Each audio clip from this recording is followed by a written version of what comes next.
이 가운데서 오늘도 신기수 전문가의 코멘트를 가장 먼저 봐야 될 것 같습니다.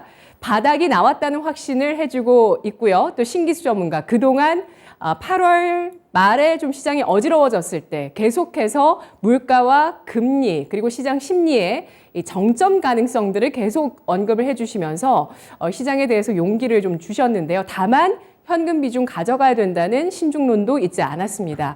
자, 오늘 바닥이 나왔다는 언급을 해주시는데요. 타이밍 어떻게 볼까요? 네, 일단은 이제 그 S&P 500 기준으로 잠깐 차트 좀 보여주시면요. S&P 500이 이번에 지켜야 될 지지선을 깨지 않고 3,900선 부근에서 반등이 나왔습니다.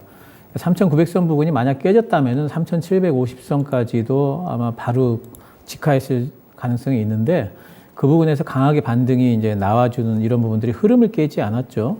그래서 이런 부분들이 이제 바닥에 대한 신뢰도는 상당히 높은 거고 여기서 이제 가령 뭐 CPI라든가 FOMC 금리 인상 때문에 좀 흔들린다 할지라도 다시 3,900을 깨지는 않을 걸로 볼 수가 있습니다. 일단 이번 반등이 나온 내용도 중요한데요. 파월이 이제 매파적인 발언을 했음에도 불구하고 강하게 반등을 시작을 해서 CPI를 앞두고 있는 상황까지도 계속해서 반등이 나왔어요. 이거는 이제 연준 발언에 대한 민감도도 상당히 좀 낮아졌고 또 이제 CPI가 이제 피크일 거라는 어떤 기대감, 인플레이션 정점론이죠. 또 이제 금리 인상 속도도 9월 달이 피크일 거라는 정점론. 그러니까 제가 지난번에 이제 그 멘션 피크라는 단어를 좀 사용을 한 적이 있는데 이제 세 가지 피크에 대한 기대감이 있는 거죠. 멘션 피크, 네. 인플레이션 피크, 그리고 금리 인상 속도 피크. 이 세 가지가 같이 작동을 하면서 상당히 좀 강하게 이제 반등이 좀 나왔다라고 봐야 되겠고, 이제는 아마도 이제 CPI가 발표가 된 이후에, 지금 이제 이렇게 반등이 좀 또 강하게 나왔기 때문에 한번 쉬어갈 만한 타이밍은 된 것 같아요. CPI 발표 이후에 혹시라도 CPI가 기대치보다 높게 나온다면은 흔들릴 수는 있겠지만은 그렇다고 해서 이제 3,900을 하회한다든가 이럴 것 같지는 않고요. 그리고 FMC에서 이번에 9월 달에 0.75를 한다고 해도 크게 영향이 없을 것 같아요. 왜냐하면 이제 시장은 이제 그런 부분을 이미 소화를 해냈다 이제 보입니다. 지금 CPI 전망치는 뭐 월스트리트저널에서는 이제 8.0, 블룸버그는 8.1 보고 있는데 중요한 건 이제 월간 기준으로 마이너스 0.1이 나오느냐, 월간 기준으로 빠지느냐가 참 중요할 것 같아요.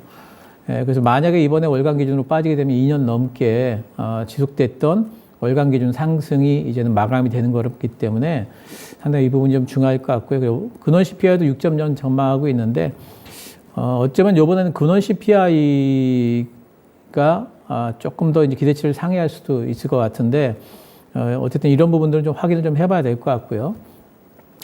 기술적으로는 이제 S&P 500 같은 경우에 4,170을 확인을 해봐야 됩니다. 이 부분이 이제 단기 매물대라서 이 부분이 아마도 바로 넘지는 못할 것 같아요. 4,170 아래에서 조금 횡보를 한다든지 아니면 가격 조정이 조금 들어올 것 같고요. 그리고 코스피 같은 경우에도 이제 2,450 돌파 여부가 중요합니다. 2,450이 돌파가 되게 된다면은 그럼 코스피는 전고점까지 또 트라이를 할 걸로 이제 보고 있습니다. 근데 S&P 500이 만약에 이번에 뭐 돌파가 돼서 CPI라든가 또 이제 FMC 이후에 상승이 되게 된다면은 제 생각에는 이번에는 잘하면은 연말까지 4,500도 바라볼 수 있다 보고 있기 때문에 긍정적으로 이제 볼 수 있다. 하지만은 아직까지 뭐 이제 그 V자 반등이 계속될 건 아니기 때문에 그런 타이밍들은 좀 봐야 된다 보이고요. 반등이 나오게 되면 제가 계속해서 2차전지 쪽 보자 이제 말씀을 좀 드렸죠. 2차전지는 이제 금리 인상의 피해주였기 때문에 금리 인상 속도의 피크라면 또 이제 2차전지에 바닥이 나왔다라고도 볼 수 있기 때문에 이런 부분은 반대쪽으로 이 반대로 이제는 이제 올라갈 거다 보고 있고요. 바이오 쪽도 요즘에 임상 모멘텀 계속해가지고 얘기가 나오고 있죠. 한미 약품이라든가 뭐 셀트리온도 이제 뭐 임상 관련 소식들이 나오고 있어서 이제 하나 둘씩 임상 관련 모멘텀들이 붙고 있는 게 분명하고요. 또 이제 실적 섹터로는 자동차 조선 보자 했는데 환율 때문에 이제 그 달러 빠지면서 이 부분도 뭐 살짝 조정받게 되면 오히려 매수 구간으로 보고 있습니다. 달러 얘기도 잠깐 좀 해볼까요? 달러도 제가 그동안에 좀 달러가 이번 달에 피크일 거라고 좀 전망을 좀 해드렸는데 분명히 그럴 것 같아요. 왜냐하면 이제 금리 인상 속도가 이제 피크가 거의 분명하기 때문에 또 유로화도 바닥치고 반등이 나올 것 같고 그래서 달러도 이제는 피크는 쳤다. 물론 이제 꺾이려면 시간은 좀 걸리겠죠. 하지만 이제 피크는 쳤다 보이기 때문에 우리나라 환율도 좀 긍정적으로 봐야 되겠고 반도체가 오늘 삼성전자가 보면 굉장히 좀 강하게 반등이 나옵니다. 오늘 같은 날.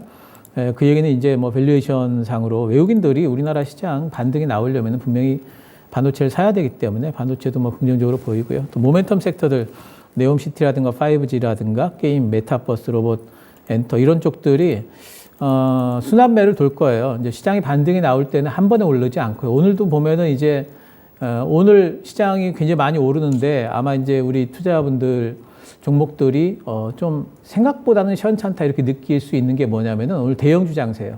대형주는 지금 2.2%가 넘게 오르는데 지금 중소형주들은 지금 1.3% 정도만 오릅니다. 그래서 오늘처럼 이렇게 지수 반등이 나올 때는 꼭 대형주들이 먼저 갑니다. 그건 당연한 거고요.